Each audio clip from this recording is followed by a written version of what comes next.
Thank you for coming. How would you describe the recent statement credited to the former president of Nigeria, Olusegun Obasanjo, saying that Igbos owns Lagos, they are going nowhere, and that Igbos are not on rent in Lagos State? That is one.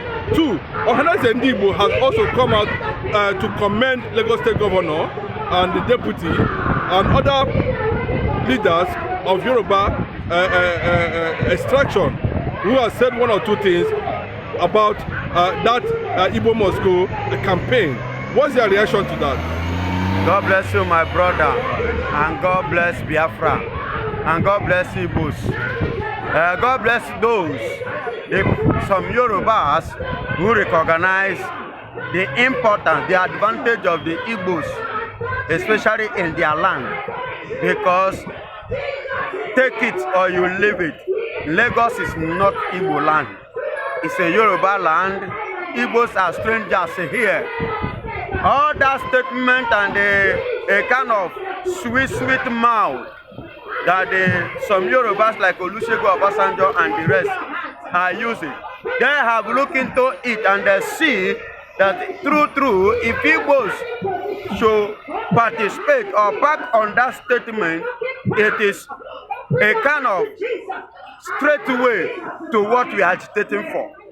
It is a straight way to what we are clamoring for.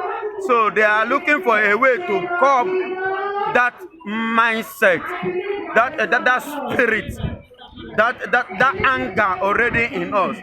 But there is one thing I want to use this medium and this opportunity to say to every Igbo man, including my very self, living in Lagos. There is nothing like home. There is nothing, I repeat, there is nothing like home.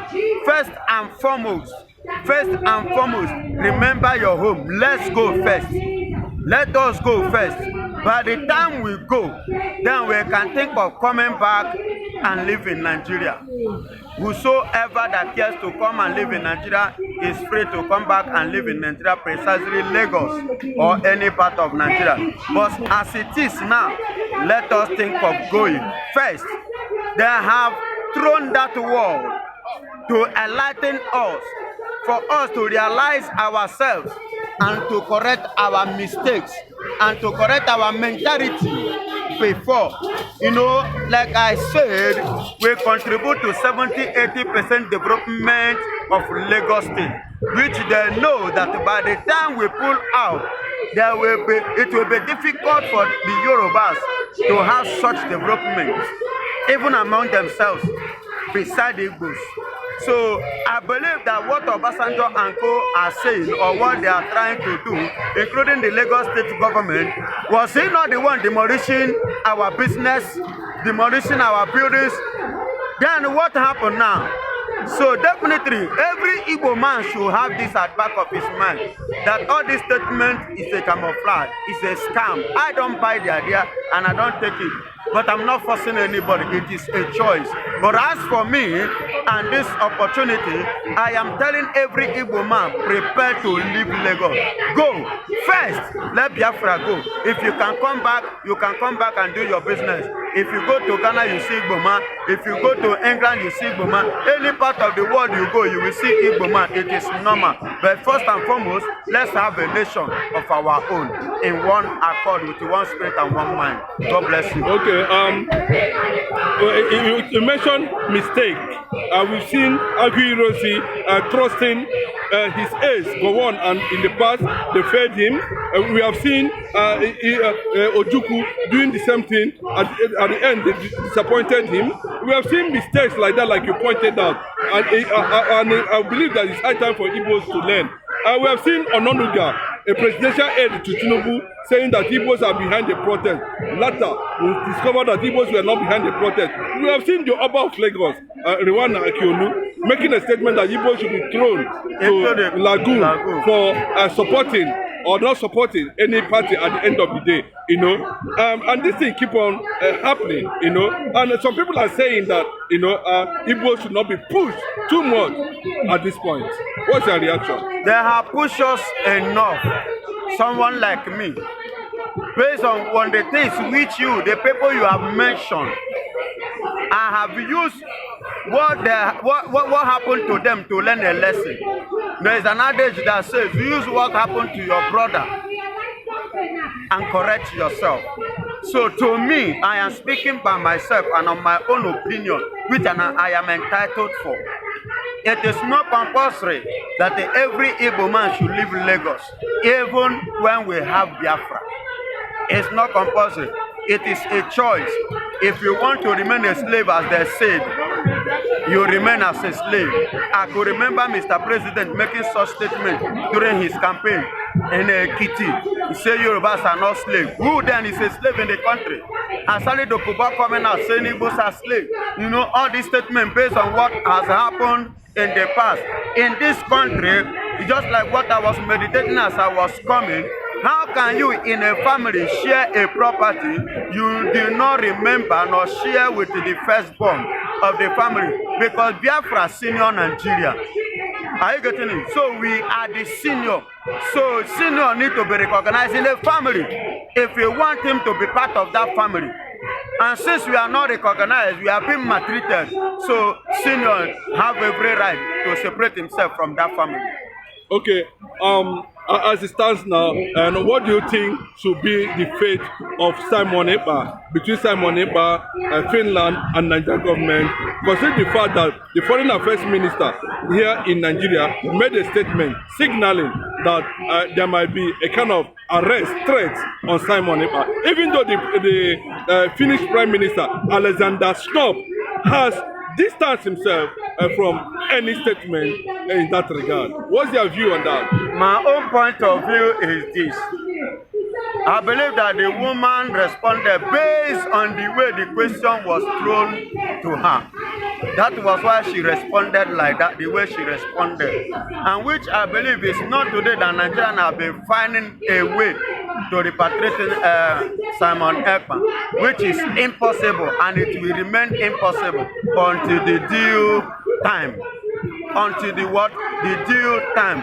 Yeah, then Simon Ekpa will come. They should stop bothering themselves.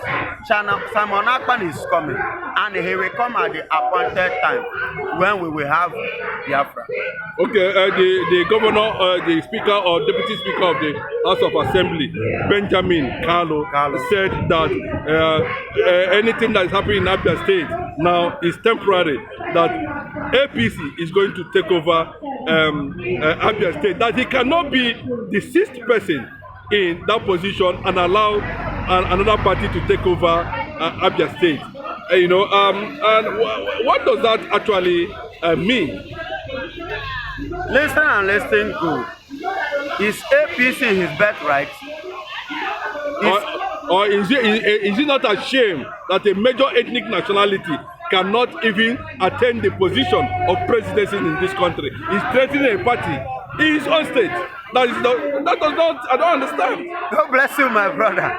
That is for you to see somebody like that man, somebody like Benjamin Kalu, shouldn't be taken serious in Igbo land in a matter that concerns the development of the Igbos.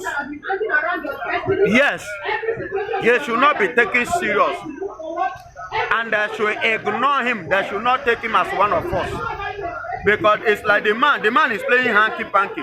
He's dancing to Nigeria. It's part of the zoo.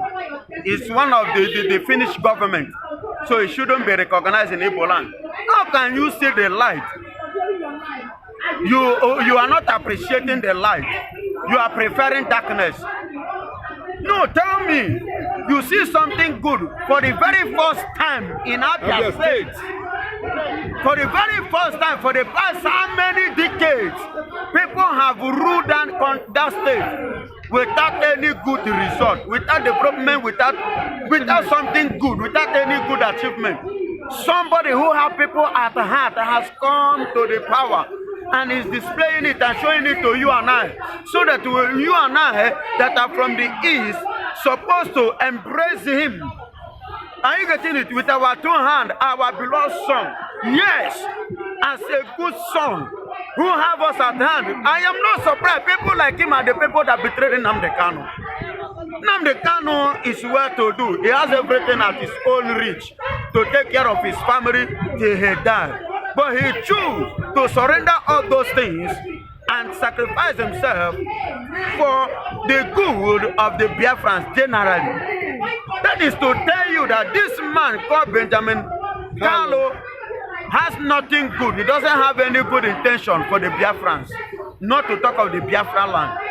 Are you getting it? For him saying APC, ever since APC have been ruling Nigeria, let him take from 2015 till now, what has Nigeria achieved under APC government?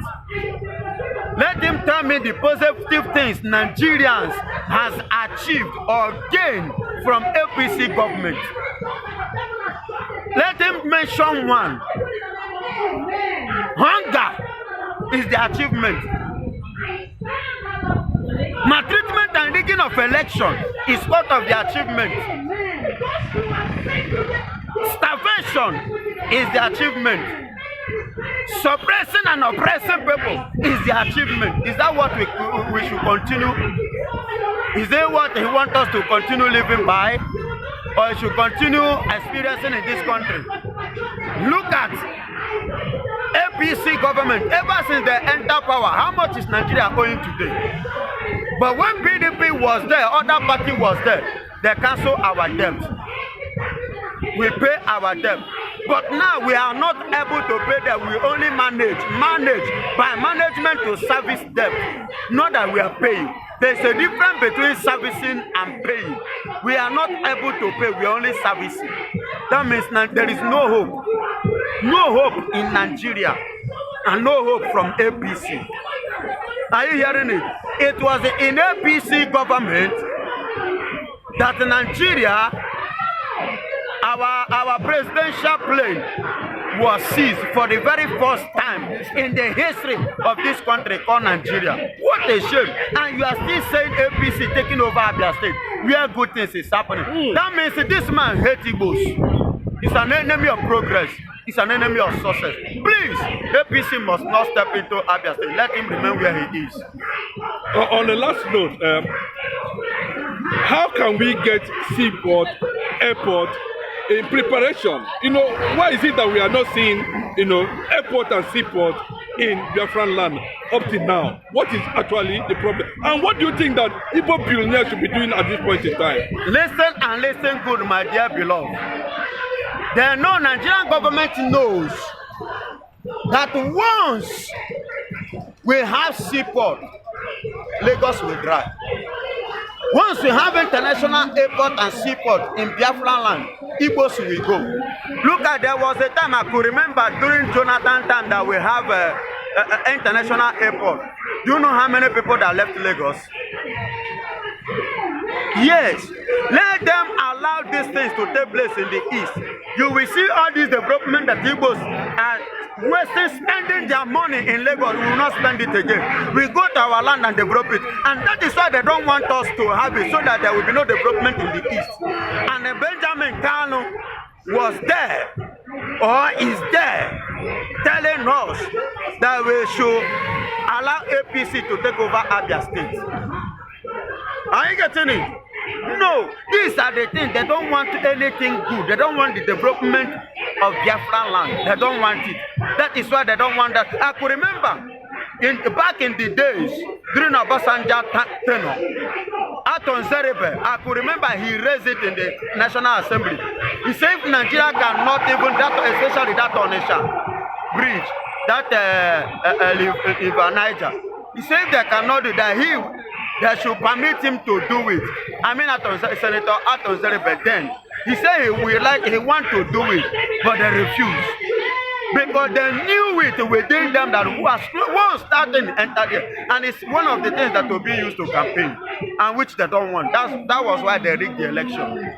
Are you getting it? So once this thing take place in the east, you see this agitation, there will be no need of agitation. There will be no need of anybody crying for whatsoever.